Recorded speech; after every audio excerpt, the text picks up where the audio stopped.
Seja muito bem-vindo ao Tem Conversa, o seu espaço semanal de entrevista, de bate-papo em Curitiba, com gente que tem sempre muito conteúdo. Você que nos acompanha, para não perder nada, se inscreva no canal no YouTube e também nos acompanhe pelo Spotify, no Tem Conversa com Yara Magione.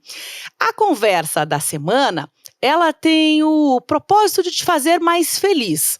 Calma, é claro que todos os convidados que por aqui passam nos trazem bons momentos, mas a conversa de hoje vai com certeza te dar mais ferramentas para buscar a felicidade. Tá no ar o Tem Conversa. O Tem Conversa de hoje recebe o professor, escritor, consultor, palestrante Luiz Gaziri, um estudioso da felicidade, entre outros temas que vamos tratar por aqui. Professor, muito obrigada por aceitar meu convite, eu fico muito feliz em te ter aqui, seja muito bem-vindo. Muito obrigado, Yara, eu também fico privilegiado de estar aqui junto com você sabe que tenho um carinho enorme por você, né, como minha ex-aluna, né, seguidora, pessoa que aplica felicidade no dia a dia e traz felicidade para outras pessoas, que é o mais importante, né, então prazer muito grande estar com você aqui. É importante porque você me ensinou e ensina a todos que te acompanham que fazer os outros felizes nos torna mais feliz também. É um dos grandes segredos da felicidade, né, a nossa felicidade individual depende de quanto a gente deixa outras pessoas mais felizes, então acho que a gente já deixa uma primeira lição aqui para todos os nossos ouvintes, não é? Sem dúvida. Professor, eu vou contar aqui para quem está nos acompanhando. Eu fui sua aluna em 2019, fiz um módulo na FAI sobre ciência da felicidade, em que eu fiquei muito surpresa com todo o conteúdo que você passou, especialmente porque eu percebi que não teve nada daquilo que a gente vê às vezes em livros de autoajuda, ou que a gente vê às vezes em discursos sem fundamento, porque você buscou, trabalhou para isso, estudou e pesquisou como de fato encontrar essas ferramentas para a felicidade. Quais seriam as principais, assim, para essa conversa inicial, para que você consiga ter hábitos e ferramentas para ser mais feliz? Acho que a dica mais importante para todo mundo que quer ser mais feliz é entender que os relacionamentos são o principal preditor de felicidade, como a gente, né, acabou de falar. A nossa felicidade individual depende da gente fazer outras pessoas mais felizes. E como que a gente deixa outras pessoas mais felizes? Principalmente nas nossas interações do dia a dia. Caprichar nas interações com as pessoas que cruzam o nosso dia, ser simpático, ser legal, tratar as pessoas bem, fazer com que as pessoas saiam se sentindo felizes, se sentindo competentes, se sentindo alegres, falar, puxa, ainda existe gente que é legal nesse mundo, eu existo para alguém, né? Então, obviamente, a gente vai imaginar que interações, a gente vai caprichar com a interação lá com a esposa, com os filhos, com o pai, com a mãe, com as pessoas que trabalham com a gente, mas a ciência demonstra que as interações com estranhos são ainda mais importantes. Com o motorista do Uber, com o caixa do supermercado, com o jardineiro, com o porteiro do prédio, essas pessoas geralmente que a gente não presta atenção nelas e a gente prefere se afundar na tela do telefone celular, ao invés de interagir com elas, são uma fonte gigantesca de felicidade para nós, então a gente tem que puxar conversa com essas pessoas para a gente conquistar a nossa felicidade individual também. Isso que você está falando não é da sua cabeça, né? Você estudou para isso. Qual foi o percurso que o senhor percorreu? Quais os estudos que você realizou? Conta um pouquinho da tua trajetória internacional também, de pesquisa e de acompanhamento sobre como ser mais feliz. Claro, eu estudo felicidade faz 20 anos e eu escrevi 2 livros sobre o tema. Um deles levou 4 anos para ser concluído, que é o Ciência da Felicidade, o meu primeiro. Para esse livro eu li perto de 1.200 artigos científicos, mandei e-mails para cientistas no mundo inteiro e visitei também vários cientistas na Harvard, na Stanford, na NYU, na Universidade da Carolina do Norte, fui incomodar meio mundo, fui falar com os melhores pesquisadores para trazer para o brasileiro em primeira mão essas ferramentas baseadas em ciência para que a gente realmente conquiste a nossa felicidade, possa construir essa nossa felicidade. Então é um caminho longo, né, árduo, tudo que está escrito no livro não é da minha cabeça, como você falou, são temas de estudos científicos super respeitados. Então é uma garantia que o meu leitor tem, que o meu aluno tem nas universidades onde eu leciono, de que eu vou na aula do professor Luiz Gaziri, ou vou ler o livro do professor Luiz Gaziri e vou aplicar aqueles conceitos, eles vão funcionar na minha vida, o que é muito diferente dos livros de autoajuda que a gente vê por aí, não é? Que ensinam as pessoas na base do achismo ou daquilo que eu fiz lá numa empresa e acho que isso daqui também vai funcionar na sua empresa, e isso é extremamente perigoso, na verdade. Você vender para as pessoas um conteúdo que não tem uma evidência científica é a mesma coisa que se num tratamento, né, de saúde, e você vai num curandeiro ao invés de você ir num médico. Então a gente precisa também ter um cuidado maior com os materiais que a gente consome, porque apesar de às vezes eles serem prazerosos, ler, por exemplo, que se você pensar positivo, o mundo vai conspirar ao teu favor e você vai conquistar tudo aquilo que você quer, é gostoso ouvir isso, as pessoas querem acreditar que isso é verdade, mas existem prejuízos enormes com essa ação, né, que eu conto no meu livro, inclusive, depois a gente pode conversar sobre isso, porque são ensinamentos baseados no achismo, né, ou na intuição e não na ciência, que é a ferramenta mais precisa que tem para a gente tomar decisão. Já que você falou então sobre esse pensar positivo, me corrija se eu estiver errada, espero que eu não esteja, afinal eu fui uma aluna aplicada aí na sua disciplina, mas algo que me chamou bastante atenção, né, dentre tantos os temas que você tratou, foi sobre essa diferença de pensar positivo, vai dar certo, não, eu tenho certeza que eu vou conseguir vencer o campeonato, sei lá, qualquer que seja o pensamento positivo. E diferença entre só pensar positivo e ser positivo, foi o que eu lembro e ficou de um dos ensinamentos da sua aula. Qual que é a diferença de pensar e ser positivo? Yara foi uma aluna aplicada de verdade, que faz tempo, né? 4 anos que vai fazer a disciplina já, e a Yara lembra certinho, exatamente, essa é a diferença, Yara. As pessoas confundem pensar positivo com ser positivo, né? Uma pessoa que é positiva é uma pessoa que constrói muitas emoções positivas no seu dia a dia, e esse acúmulo de emoções positivas, né, meses, anos, cultivando bons momentos, faz com que a pessoa se torne positiva, ela se torne otimista. O cérebro dessa pessoa enxerga o lado bom das coisas, até em situações ruins, muitas vezes, consegue visualizar algum aprendizado, alguma coisa que teve no momento ruim. Então, essa é uma pessoa otimista, o cérebro não faz mais esforço, né? De tanta emoção positiva, ele naturalmente encontra situações, né, lados bons da vida.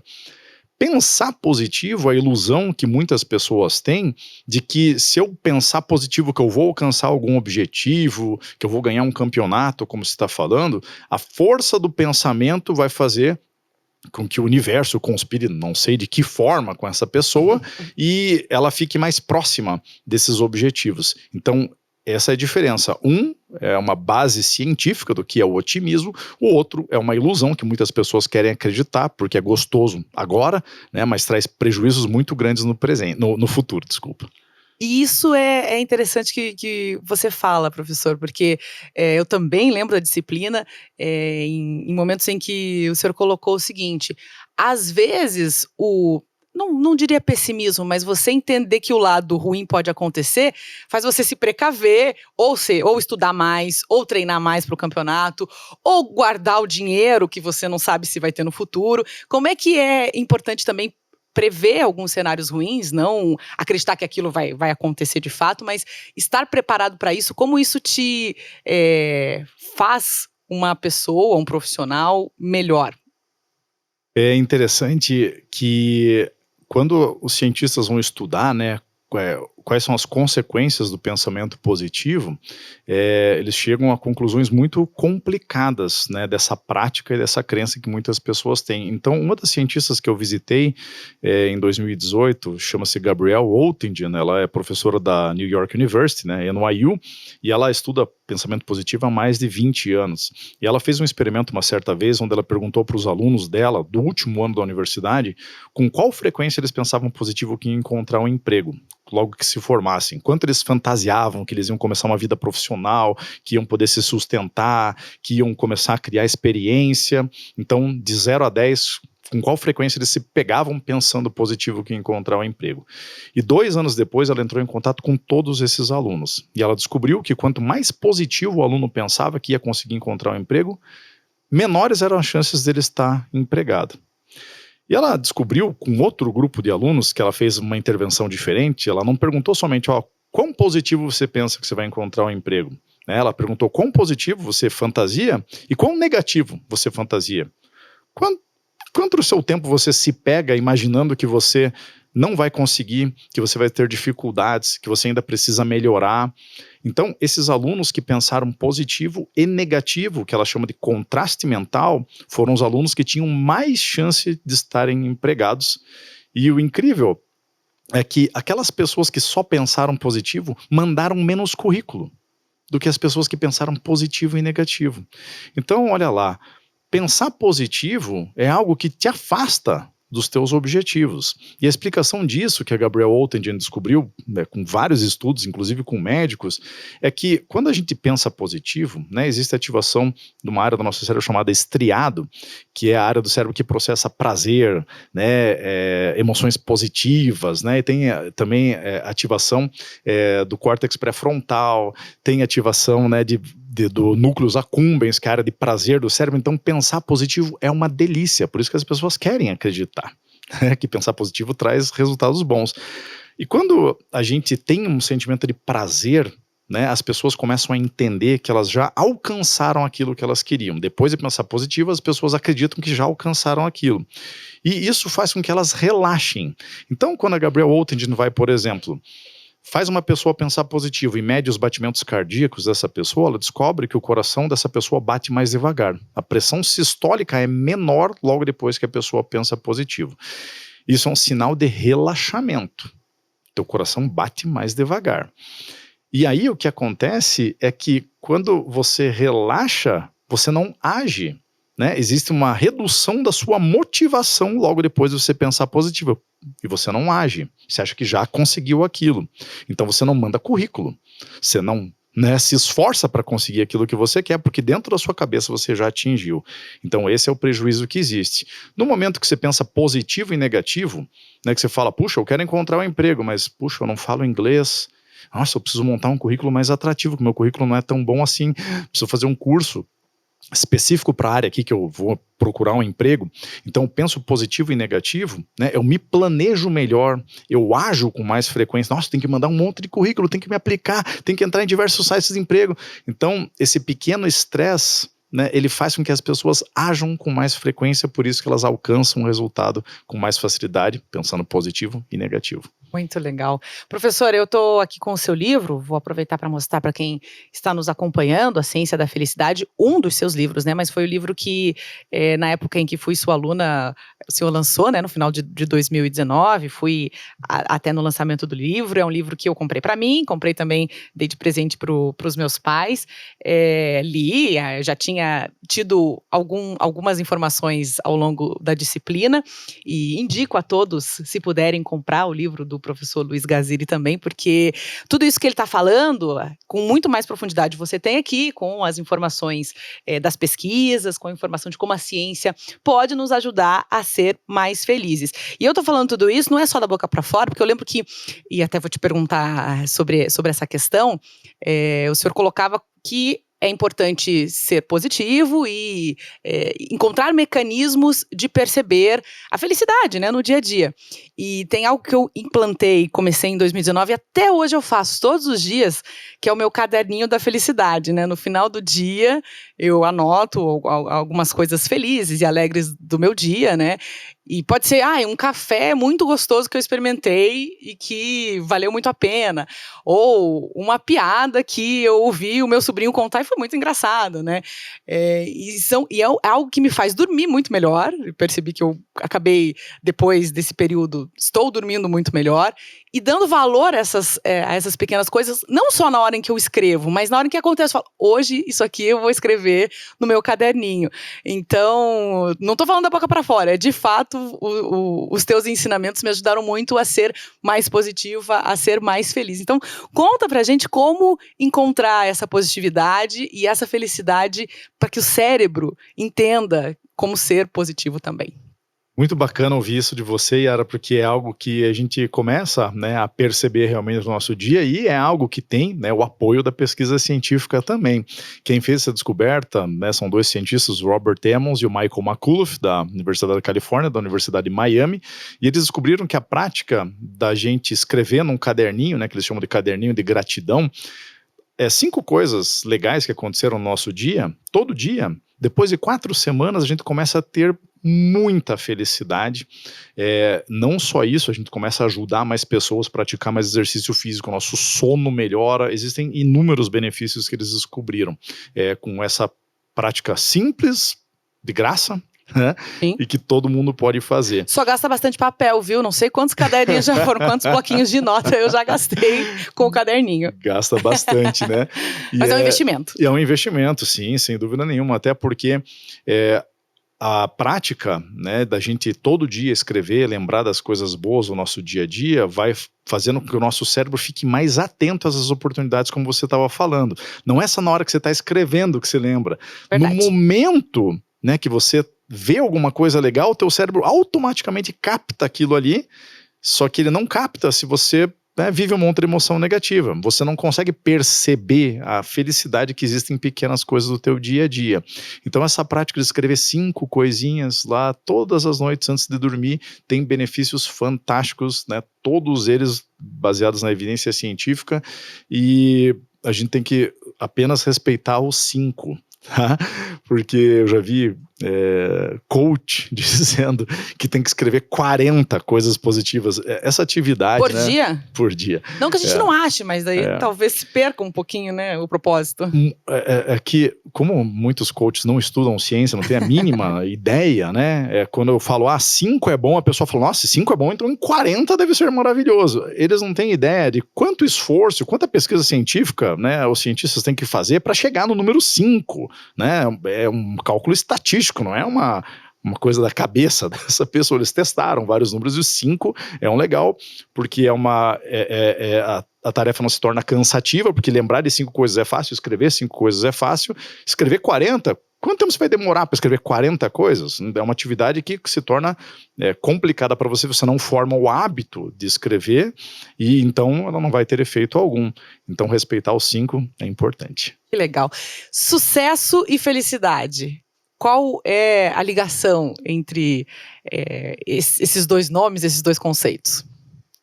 Tem uma pesquisa da Barbara Fredrickson, cientista da Universidade da Carolina do Norte, que pediu para grupos de pessoas diferentes assistirem a vídeos diferentes. Então, um grupo de pessoas assistia a vídeos positivos, um segundo grupo assistia a vídeos neutros e um terceiro grupo assistia a vídeos negativos. Depois que as pessoas assistiam aos vídeos, ela chamava individualmente, né, esses participantes e pedia para eles escreverem uma lista de tudo aquilo que eles queriam fazer. E ela descobriu que as pessoas que assistiram vídeos positivos faziam listas maiores de coisas que queriam fazer naquele dia. As pessoas que viram vídeos negativos faziam listas pequenas de coisas que gostariam de fazer. Então esse estudo demonstrou que quando a gente está feliz, a nossa motivação aumenta. Eu quero fazer mais coisas no meu dia a dia quando eu estou feliz. Quando eu estou estressado, nervoso, nervosa, a minha motivação reduz. Tem outros estudos que fizeram intervenções parecidas, vídeos positivos, negativos, né, e neutros, e descobriram que logo em seguida da pessoa consumir uma informação gostosa, legal, bacana, ela tem mais criatividade e tem mais atenção às suas tarefas. Outros experimentos ainda demonstram que a visão periférica das pessoas aumenta quando elas estão felizes, ou seja, elas enxergam mais, elas veem possibilidades que outras pessoas não conseguem enxergar. Então, todo esse conjunto de evidências científicas demonstram que quando a gente está feliz, a nossa probabilidade de ter sucesso em qualquer tarefa aumenta. A emoção positiva, ela causa uma ativação no córtex pré-frontal, que é a área do cérebro responsável pela resolução de problemas complexos, criatividade, planejamento do futuro, projeção do futuro. Então, quando o nosso córtex pré-frontal tem uma atividade maior, a gente resolve tarefas com maior facilidade. Então, estar feliz é algo importantíssimo para o ser humano. E o problema é que a gente quer deixar nossa felicidade para depois. Só quando eu tiver aquele emprego dos sonhos, ou quando eu comprar a casa dos sonhos, ou quando eu quitar a minha casa, né, eventualmente, E como ser feliz agora, sem esperar? Exato. Então, esse é um dos problemas, né, do ser humano, da gente ficar projetando que a nossa vida só vai ser feliz quando certa coisa grandiosa acontecer, né, que tá minha casa, quando eu casar, quando eu tiver filho, quando eu mudar para o Canadá, quando...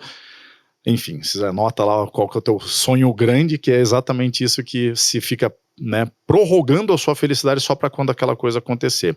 Mas o que os estudos estão demonstrando pra gente é que quando eu tô feliz hoje, é que o meu caminho para atingir aquilo que eu quero encurta. Então, eu sempre falo nas minhas aulas que o teu sucesso futuro depende da sua felicidade presente. Então a gente não pode ficar acreditando que a gente vai ser feliz só quando certa coisa acontecer com a gente. A gente precisa construir a nossa felicidade hoje, né?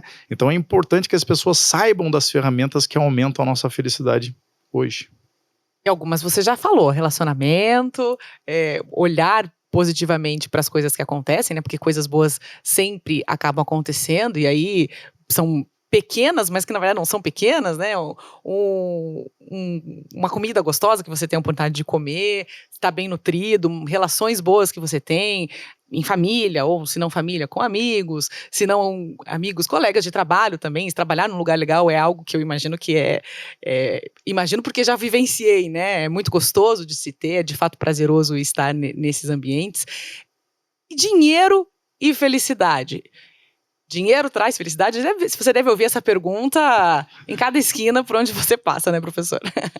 E a resposta, essa é uma das maiores questões, na verdade, né, que as pessoas têm. Puxa, como que é a relação entre dinheiro e felicidade? E a pesquisa científica é bastante clara nesse sentido, que a gente precisa, sim, de dinheiro para ser mais feliz.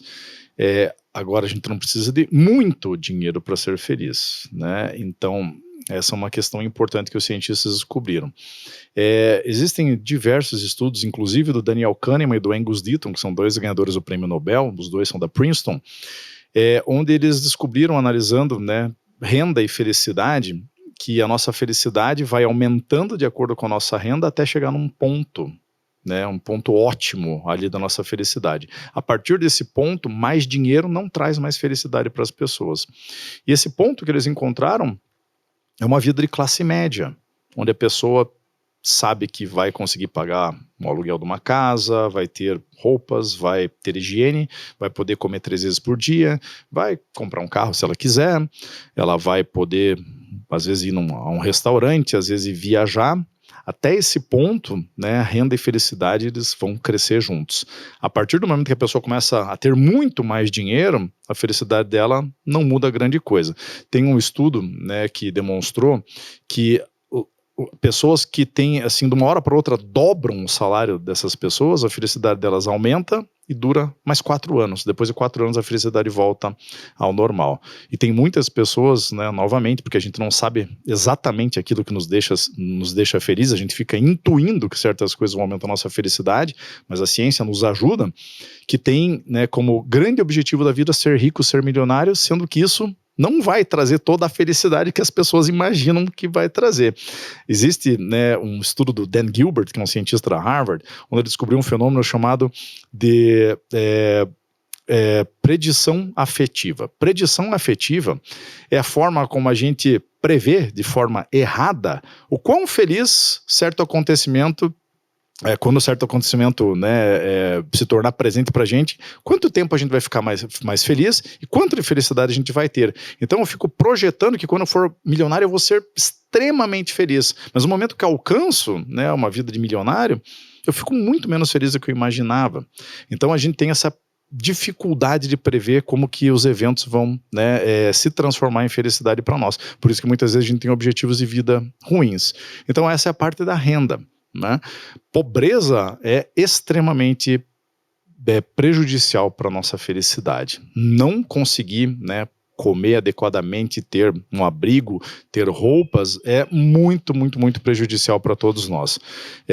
Tem estudos, né, que demonstram, tem um estudo da Katie McLaughlin, uma cientista da Harvard, eu até visitei ela no ano passado, que ela descobriu que crianças que passam por adversidade, né, ou pobreza, desnutrição, muitas vezes um tratamento ruim dos pais, elas têm um desenvolvimento, né, no hipocampo, que é a parte do cérebro que capta informações, que é responsável pelo aprendizado, né, retenção de memória, o hipocampo dessa criança é menor, a amígdala dessa criança é maior, a amígdala é a parte do cérebro que processa estresse e ameaça, então essa criança se torna muito mais reativa a momentos negativos. Ela está num lugar maravilhoso, mas o que o cérebro dela vai procurar é onde que está a ameaça aqui? Ela não consegue ver coisas boas. E isso, lá para frente na vida, continua dessa forma. A criança não aprende direito, essa criança não capta informação, essa criança está constantemente estressada, ela é mais impulsiva, né? Na vida adulta isso vai ter consequências bastante graves. Então, quando a gente fala, né, de programas sociais ou de cotas em universidade, tem muitas pessoas que acham que não, porque tem que ter meritocracia, mas meritocracia é uma ilusão. As pessoas não têm as mesmas chances de ter sucesso na vida. A gente tem que ter isso muito claro. Que se a gente quiser um país mais igual, menos violento, a gente tem que, em primeiro lugar, dar as condições para as pessoas, né, que têm uma classe, uma renda baixa, para que elas possam ter um desenvolvimento cerebral certo, uma saúde certa, para aí sim elas terem condições, né, de ter bom desempenho no trabalho. Então são diversas reflexões que a gente tem que fazer, né, não está só na nossa vida pessoal ou dentro das empresas, mas também na questão de sociedade, sobre como que a gente constrói um país onde as pessoas são mais felizes. Que interessante, professor. Muitos pontos importantes na minha avaliação que o senhor aborda, que o senhor toca, porque é claro que acaba sendo fácil, entre aspas, não é, mas acaba sendo mais fácil falar sobre felicidade quando a gente tem essa posição de privilégio, de ter comida em casa, de ter uma casa para se abrigar, de ter condição de saúde para desenvolver também a felicidade. Mas é muito interessante tocar nesses pontos também, de que é importante se pensar no outro. Afinal, a gente começou falando sobre isso, né? Felicidade é pensar no outro também. Exatamente, né? Então, pensando no outro, pensando de como que a vida das futuras gerações vão melhorar se a gente cuidar hoje, né, de outras pessoas, principalmente as mais carentes, para a gente construir o país que a gente merece, né? O Brasil é um país tão maravilhoso, né? Mas os políticos precisam entender de ciência também, porque muitos não entendem. Nem de ciência, nem de tantas outras coisas, né, professor? Meu Deus, a qualidade está bem baixa, né? Está bem baixa. Então, infelizmente, tem muito pouco político que entende de comportamento humano e são vítimas aí fáceis, né, de estereótipos, de coisas que a gente, né, que atrapalham a sociedade e fazem a gente se desenvolver menos. Se talvez os políticos tivessem lido o autor Luiz Gazir, iam saber que melhorar a vida dos outros ia fazê-los mais felizes também, né? Por que, professor, que você seguiu por esse caminho? 20 anos, né? Mais de 20 anos em que você estuda o tema. Por que foi um assunto que te chamou a atenção e fez com que você seguisse profissionalmente essa trajetória? Muito pela questão de que as pessoas não levam a sério a felicidade. Elas sempre estão deixando para amanhã. E muitas pessoas, inclusive, né, por causa do mercado de autoajuda, né, porque muitas pessoas já tiveram contato tanto com livros de autoajuda que são muito rasos, quanto palestras de autoajuda que são, assim, até ridículas muitas vezes, existe um preconceito com esse mercado da felicidade. E eu, estudando ciência, descobri o quão importante é a gente ser feliz, né, ter empresas onde as pessoas podem ser felizes, como você citou muito bem agora há pouco. Então eu me senti na obrigação de reunir todas essas informações e entregar numa linguagem simples para as pessoas poderem agir. Eu lembro quando eu lancei a disciplina de felicidade, tanto na FAI, né, quanto como a gente fez na Unicamp, eu, a Vanessa, a professora Vanessa, professor Marco, professor Leandro também lá na Unicamp, o pessoal zombava da disciplina, falava, mas vai virar coisa de coach agora a universidade? Como assim, né? Então, porque as pessoas não entendem qual é o valor disso. E tanto na FAI, que na FAI a disciplina teve 8 meses de espera, né, de fila, porque as aulas eram todas lotadas. Na Unicamp a gente teve mais de 500 pessoas inscritas na disciplina de felicidade. A gente vê que é um tema que as pessoas estão procurando, que é importante, né, e cada vez mais cedo as pessoas querem entender o que traz felicidade para elas.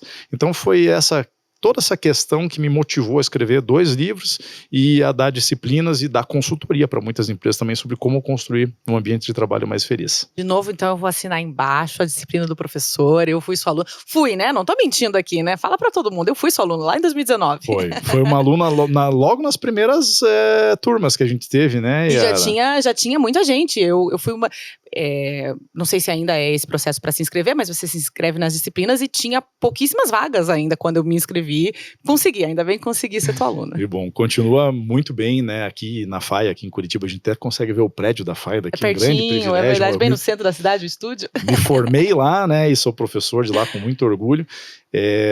As turmas são sempre cheias de pessoas, né, e a disciplina é muito bem avaliada, né, eu me dedico demais na construção das disciplinas.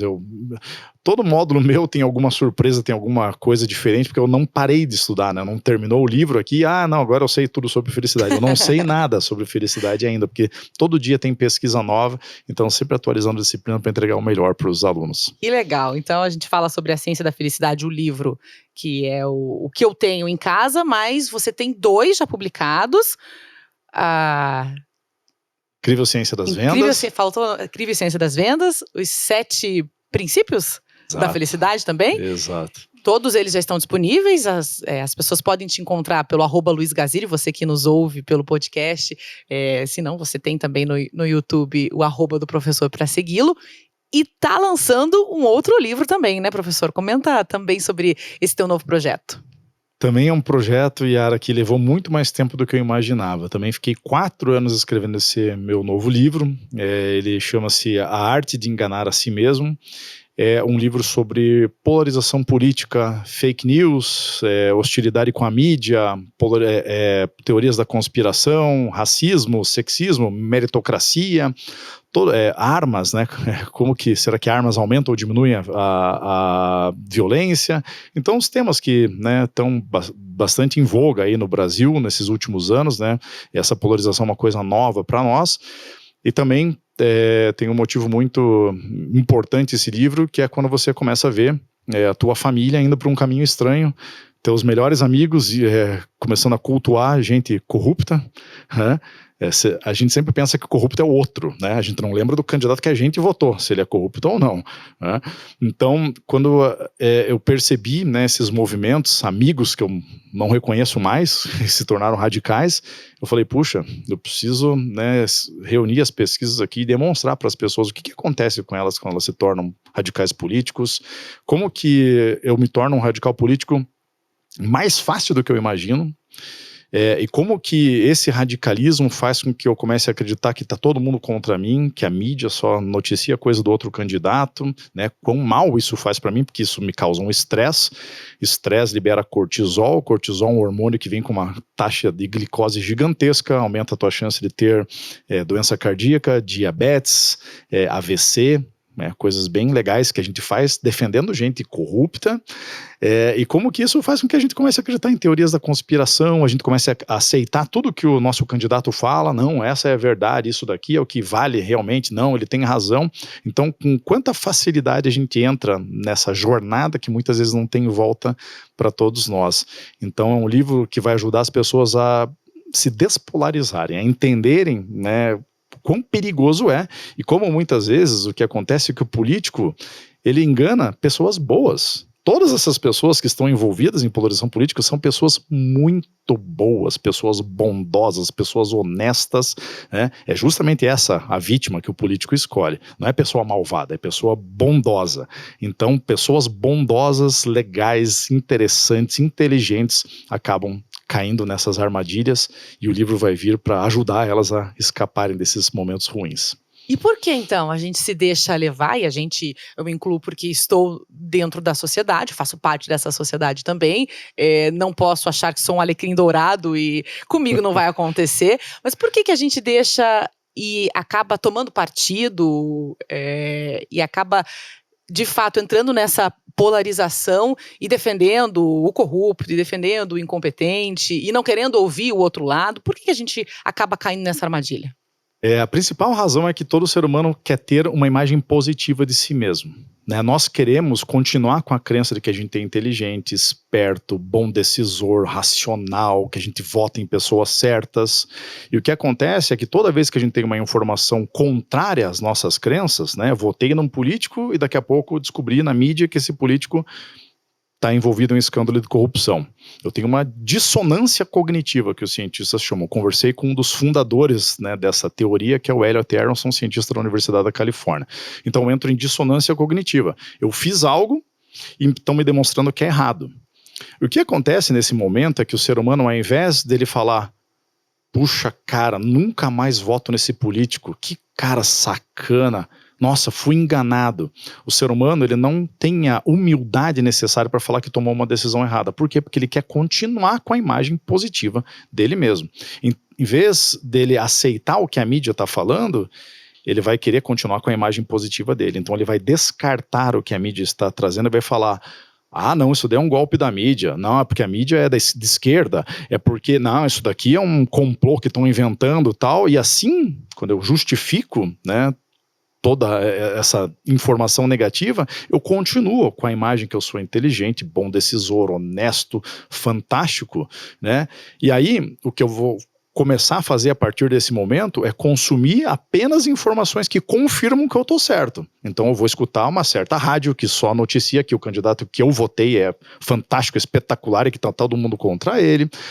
Eu vou me juntar só com pessoas que pensam parecido comigo, e aí a partir do momento que eu me junto com pessoas que pensam parecido comigo, eu sou exposto a novos pontos de vista, me explicam coisas que eu nunca tinha pensado, então eu começo a me tornar cada vez mais radical. Esse é o fenômeno da polarização. Eu já tenho uma certa posição, sou exposto a novos argumentos, eu vou me movendo cada vez mais para o extremo, né? E isso é extremamente perigoso, por quê? Porque a pessoa perde a noção da realidade. Essa pessoa fica envolvida como se ela estivesse num culto. Daqui a pouco eu tenho que vestir certa camisa, eu tenho que me comportar de certa maneira, tudo que o político fala eu tenho que aceitar, não existe meritocracia, programa social não presta, tem que abrir faculdade porque o pobre tem que estar na faculdade, abre um monte de faculdade péssima, né, que piora a vida das pessoas, ou não, a partir desse momento, não, aqui tem que ter arma, porque todo mundo armado vai melhorar a segurança, e não é isso que a evidência científica demonstra. Quanto mais arma tem, maior é a violência de um país. Tem centenas de estudos sobre isso, mas a gente começa a acreditar, né, em tudo que o político fala. Por quê? Porque a gente quer manter a imagem positiva de nós mesmos. Então a gente precisa ter a humildade, muitas vezes, de falar, puxa, eu estou errado. Eu não voto mais nessa pessoa.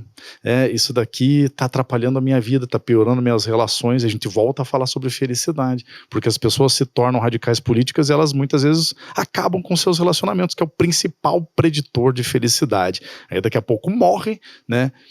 E não entende por quê. Então, são coisas perigosas que a gente precisa explorar usando a ciência para melhorar o bem-estar das pessoas e as decisões aí dos nossos políticos também. Que interessante. É claro que você fala sobre mídia. Eu, como jornalista, eu vivenciei em diversos momentos dentro dos veículos de comunicação essa animosidade, né, de ouvintes, de telespectadores, do público em geral. Mas tem um caminho, porque algumas críticas, e crítica eu acho que é sempre possível de acontecer e necessário, né? A vigilância do público tem que acontecer para que o trabalho da mídia ele seja melhor, para que o trabalho do professor seja melhor, para que o nosso trabalho de maneira geral seja melhor para quem está consumindo. Mas qual seria a possibilidade de consumir ainda veículos tradicionais de mídia, ponderando as informações e tendo uma postura crítica, mas não caindo para a postura de não vou mais ver TV, não vou mais ler notícia, não vou mais ouvir nada do que está acontecendo, porque são tudo mentirosos. Existe um crescimento hoje, né, Yara, do jornalismo partidário. A gente consegue perceber claramente que existem meios de comunicação que são enviesados, são tendenciosos, né, só para um lado. E lembra lá, a gente quer continuar com a imagem que a gente é inteligente. Então o que eu vou fazer? Eu vou consumir só desse lado aqui que me entrega a informação. Putz, você é um cara fantástico, você é espetacular, nossa, você votou na melhor pessoa possível. Então todo mundo está tentando derrubar essa pessoa. Então a gente tem essa tendência. Agora a mídia tradicional, né, ela tem que tomar cuidado com muitas vezes, porque tem colunistas que são radicais políticos também. E aí, uma vez que eu escuto né, jornalista falando, né, coisas absurdas, a gente deixa de consumir aquele veículo. E os veículos de comunicação dependem de publicidade para sobreviver. Então, o que acontece é que algumas alguns canais encontraram um filão importante que são os radicais políticos. Dá dinheiro, essas pessoas querem consumir informações escandalosas, informações que deixam elas inquietas. Existe muitas pesquisas científicas que demonstram que quanto mais as pessoas consomem informações assim, nossa, estão tentando abusar de criança, estão tentando dar um golpe a vacina tem um chip, todas essas coisas que são assim ultrajantes ativam, né, uma área do nosso cérebro chamada de ínsula, que é a parte do nosso cérebro que processa nojo. Então a gente começa a ficar enojado dessas coisas. E quando a gente fica enojado, a gente tem uma tendência maior de compartilhar essas notícias com outras pessoas. Então começa a virar, né, um mecanismo que é inacreditável quantas pessoas começam a consumir informações muitas vezes falsas, porque é apelativo para o nosso cérebro. Então os meios de comunicação tradicionais têm que começar a partir, né, para um lado mais neutro, né? Tentar equilibrar essa questão de, puxa, quanto que eu falo da direita, quanto que eu falo da esquerda, tem muita gente radical aqui falando coisas absurdas, olha, essas pessoas não vão fazer mais parte do da nossa equipe, para que as pessoas passem a confiar novamente na mídia. Por quê? Porque a mídia é fundamental para a democracia. Porque a gente, hoje, né, muitas pessoas atacam a mídia, mas elas não lembram que o Mensalão, por exemplo, o que descobriu foi a mídia. Né, todos os escândalos que aconteceram aí, né, que foram cobertos lá pela Lava Jato, quem que descobriu foi a mídia, né? Então a mídia é fundamental para que a gente descubra, né, o jornalismo investigativo é importantíssimo para a gente descobrir se estão realmente fazendo o bem para o nosso país ou não. Então essa questão, né, mais equilibrada acho que é importante para a gente construir, né, uma confiança maior na mídia e que as pessoas possam confiar mais. Mas de qualquer forma, Yara, o engraçado é que, por mais que o jornalismo seja neutro, as pessoas elas escutam e processam a informação de forma enviesada. Então, tem vários estudos científicos do Lee Ross, por exemplo, da Stanford, que você passa a mesma notícia para dois grupos e um grupo entende que aquela notícia é contra o seu grupo e o outro também entende que é contra o seu grupo. Então, existe, né, um fenômeno que chama-se... esqueci o nome. Mas se você consumir e absorver a informação da maneira que você pensa, que você acredita que é verdade. Exato. O nome é viés da mídia hostil. Viés da mídia hostil é a tendência que todos nós temos de acreditar que a mídia sempre é contra o nosso partido político. Então a gente processa, a gente lê exatamente a mesma coisa, ouve exatamente a mesma coisa, mas o nosso cérebro não capta a informação de uma forma neutra. Ele sempre, né, tá agindo de forma como se a mídia estivesse contra nós. E não vale só para política. Agora que você comenta sobre isso, eu lembro que em um determinado momento, quando eu trabalhava numa rádio aqui de Curitiba, dei uma notícia sobre, eu não vou lembrar qual era o time, mas era ou Atlético Paranaense ou Curitiba.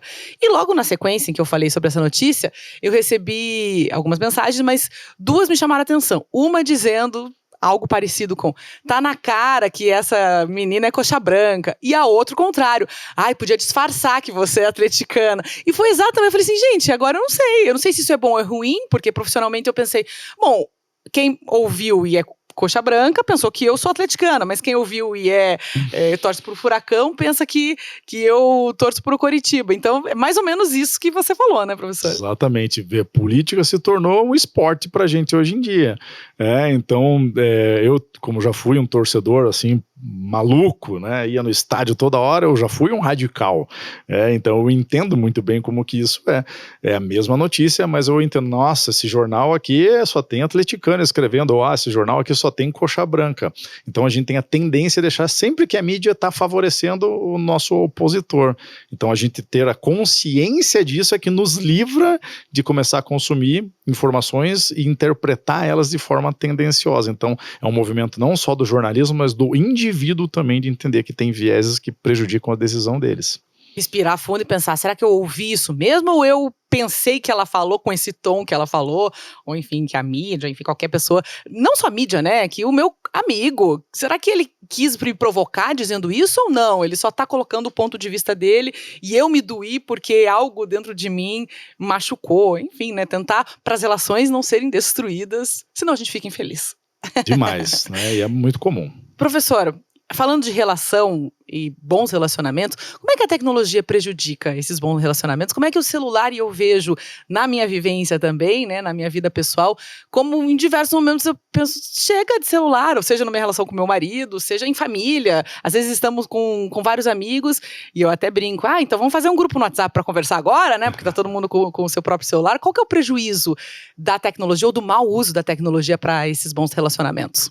Tem muitos estudos novos que estão apontando, né, que as crianças hoje em dia são cada vez mais tristes. A América Latina, que sempre tem países entre os mais felizes do mundo, né, tá tendo um decréscimo agora na quantidade de crianças, adolescentes que são felizes justamente por causa da tecnologia, né? Não só porque as crianças ficam no telefone celular ou no videogame muito tempo e não brincam mais, não conversam, não interagem mais com os seus colegas, que é fundamental para a nossa felicidade, bem como a questão da comparação social, né? Então, antigamente, né, eu sou nascido na década de 70, então qual que era a minha comparação social? Saía na rua, onde eu morava, eu andava com os meus amigos, tinha dois amigos que eram mais ricos, um tinha uma Mercedes, o outro tinha um outro carro legal, um Opala, talvez, né, nessa época, e a casa era mais bonita, então a minha comparação social era, tenho vários amigos classe média, tenho dois aqui que são super ricos, legal, bacana, então essa é a minha noção da realidade. Agora, na mídia social, eu pego aqui e num refresh aqui que eu dou no meu aplicativo, eu vejo pessoas de outras vizinhanças que são muito mais ricas do que eu, que estão fazendo coisas muito mais fantásticas do que eu estou fazendo. Então, o meu nível, né, de comparação social é muito maior, e isso faz com que eu interprete que minha vida é uma porcaria, porque olha lá, tanta gente milionária, olha só, o cara tá no jatinho, olha o carrão dessa pessoa, e essas pessoas fazem de propósito, obviamente, porque são elas que se beneficiam, são elas que acabam ganhando mais cliente, curso online, etc., fazendo com que a gente se sinta uma porcaria. Então a gente começa a ter uma visão distorcida sobre quão boa a nossa vida é de verdade. Por quê? Porque a gente se compara com gente que tem mais do que a gente e muito mais do que a gente. Algo que era difícil de acontecer na época que não existia mídias sociais, porque a mídia social era a rua, né? Lá no Uberaba, onde eu me criei, né, aqui em Curitiba, né? Uberabão. Uberabão, né? Principado do Uberaba, como a gente chama lá. Então, existe toda essa questão, né, de dificuldade que existe com as mídias sociais, porque muitas vezes a gente está lá, né, conversando com a esposa, com o marido, ou com a família, com os filhos, e ao invés de a gente estar prestando atenção nas pessoas e fazendo a interação valer, escutando lá a piada engraçada do sobrinho, a gente está no telefone celular conversando com pessoas que não estão ali no momento. Então a gente privilegia pessoas que não estão ali no momento, do que a esposa, do que o filho, do que a filha, e isso é péssimo para os nossos relacionamentos. Então, se afastar do telefone, deixar a criançada longe do telefone. O Jonathan Haidt da NYU descobriu que desde o lançamento do smartphone, o que começou a acontecer com crianças, né, de 4 a 11 anos, depois de 12 até 17 anos, a quantidade de tentativas de suicídio aumentou de uma forma gigantesca, por causa da comparação social. A infelicidade cresceu de uma forma enorme. Meninas, principalmente, né, se mutilando, cresceu de uma forma assustadora. Por quê? Porque sempre tem alguém mais magra, mais bonita, mais rica, etc., tá aqui na palma da minha mão. Então a gente começa a ter uma visão distorcida do mundo, e isso faz mal para nós. Então são perigos que muitos pais, muitas mães não entendem, que a gente tem que começar a resolver para que a gente possa voltar a ter níveis, né, grandes de bem-estar.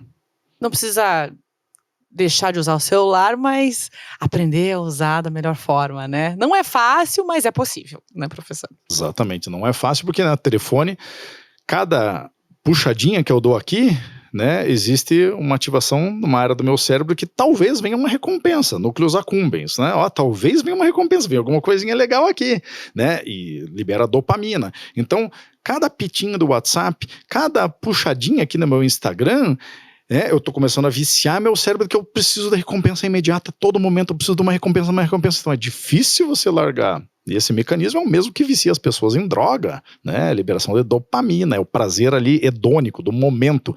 Quero ser feliz agora, quero ter uma coisa legal agora. Então a gente tem que entender, né, como que funciona todos os aplicativos, etc., para que a gente possa falar, legal, vou ficar aqui em algum momento, que às vezes é importante, né?